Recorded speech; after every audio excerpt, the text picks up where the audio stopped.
Guys সেদিনকে একটা কুকুর মারা গেছিলো, তো আজকে আবার আরেকটা কুকুর মারা গেছে। গাইস কি হচ্ছে কিছু বুঝতে পারছি না। তো এখানে আমাদের কুকুরটা শুয়ে আছে।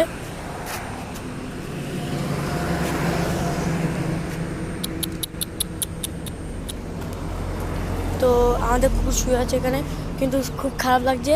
এটারই মনে একটা ভাই মরে গেছে এখানে। দেখো গাইস মরে পড়ে আছে, কুকুরটা মরে পড়ে আছে। দেখো গাইস আরো কাছে কি তোমাদেরকে দেখাচ্ছি। দেখো মরে গেছে কুকুরটা, বাড়িতে পিষে দিয়েছে। তো চলো গাইস যাওয়া যাক। কুকুরটা পড়ে পড়ে আছে, তো আধ কুকুরটা রোডে উঠে গেছে। চ চ চ আধ কুকুরটাকে বেশি রোডে উঠাই না গাইস। তো কুকুরটার জন্য ভালো কিছু লিখে দিও কমেন্টে, RIP দিয়ে দিও। তো আজকের জন্য টাটা, গুড বাই।